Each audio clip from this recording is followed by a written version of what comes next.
আচমকায় নদীগর্ভে বসে গেল কংক্রিটের ব্রিজ। মাথায় হাত এলাকার বাসিন্দাদের। খানাকুল 1 নম্বর ব্লকে ঠাকুরানী চকে দ্বারকেশ্বর নদের উপর নির্মিত কংক্রিটের সেতুর মাঝের অংশ হঠাৎ করেই নদীগর্ভে বসে যাওয়ায় বন্ধ হয়ে গেল গুরুত্বপূর্ণ যোগাযোগ ব্যবস্থা।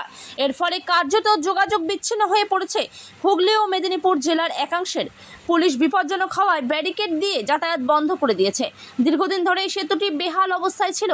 জীবনের ঝুঁকি নিয়ে চলতো এলাকার মানুষের যাতায়াত। কংক্রিটের ব্রিজ বসে যাওয়ায় চিন্তায় পড়েছেন এলাকার মানুষ। নিত্যদিন ওই রাস্তা দিয়ে প্রায় 300 থেকে 400 গ্রামের মানুষ যাতায়াত করেন। যে কোনো মুহূর্তে ভেঙে পড়তে পারে ওই সেতু। ভেঙে পড়লে যোগাযোগ ব্যবস্থা বিচ্ছিন্ন হয়ে পড়বে। এই ঘটনায় যদিও খানাকুলের বিধায়ক সুশান্ত ঘোষ শাসক দলকে কটাক্ষ করতে ছাড়েনি। সকালে 11টা সাড়ে 11টা তারপর থেকে কি এটা বন্ধ করা আছে? এরপর থেকে প্রশাসন থেকে লোক এসে ব্যারিকেড তুলে দিল।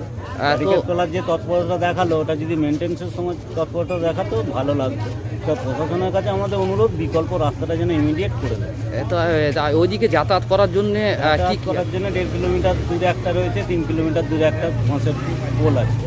এদিকে কোনো বিকল্প নেই। গামছা পরে ওদিকে আমাদের ওষুধের দোকান বলো, হাট বাজার বলো, সব ওপারে গামছা পরেই যেতে হবে। রোগী টোগী সমস্ত কিছু রুগী টুগি হলে আরামবাগ যাওয়ার পথ আছে এদিকে, সেদিকে রুগী হলে কোন দিকে যাবে তারা এবার ভাববে।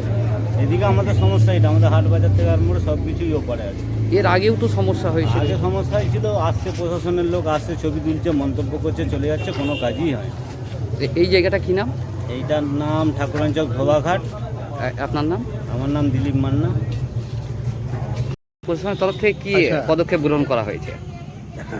11:40 নাগাদ এই পোলটা দীর্ঘ 2 বছর নাগাদ খারাপ হয়ে আছে। তো আজকে নতুন করে আবারও ফাট ধরেছে নতুন করে, এবং যে কোনো মুহূর্তে পোলটা হুড়মুড়িয়ে পড়ে যেতে পারে।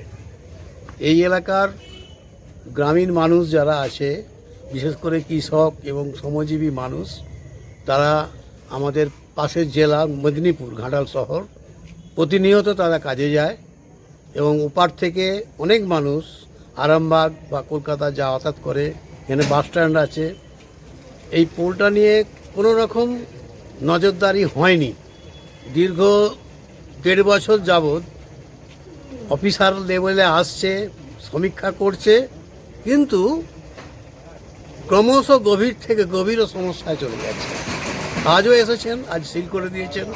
গোটা পোলটা সিল এতদিন পরে হলো, কিন্তু বিকল্প কোনো ব্যবস্থা এখন পর্যন্ত আমরা দেখতে পাইনি। যাতায়াতের ওই পারে তো আপনার কি কি আছে? ওই পারে ওই পারে দোকান আছে, ওষুধ দোকান আছে, কন্ট্রোল আছে, পঞ্চায়েত আছে, লাইব্রেরি আছে, উপস্বাস্থ্য কেন্দ্র আছে, হাট আছে, এবং এত কিছু ব্যাপার আছে। এবং সামান্য প্রতিটি মানুষ রেশন দোকান যাবে কি করে, রেশন আনতে যেতে হয় ওপারে।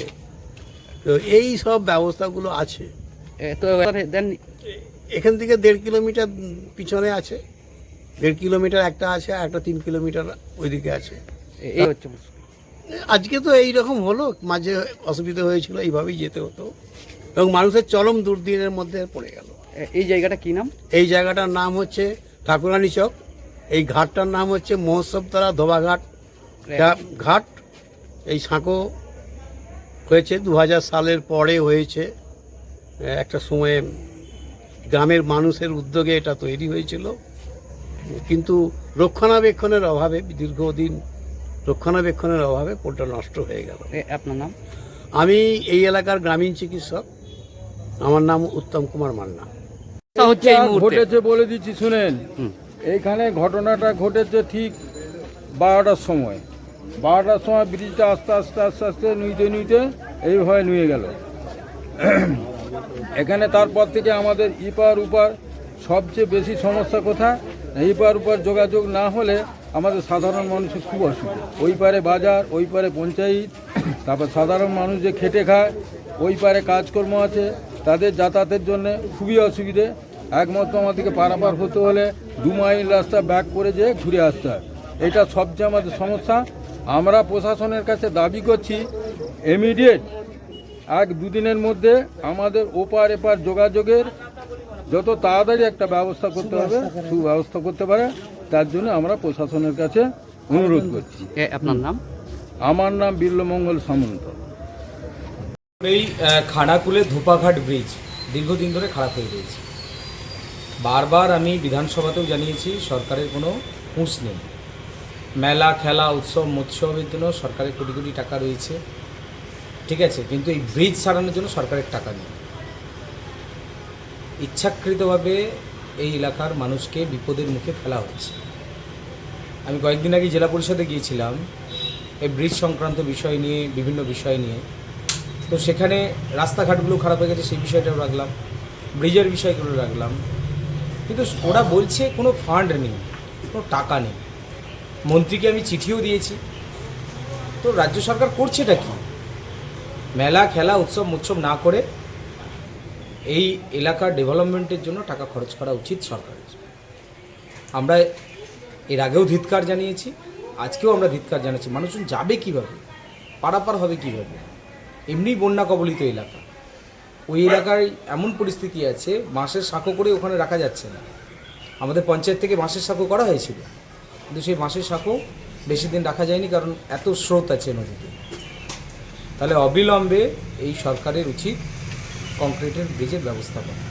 যদি কংক্রিটের ব্রিজ ব্যবস্থা না হয় তাহলে আমরা একটা জোরালো আন্দোলনে নামবো কয়েকদিনের মধ্যে।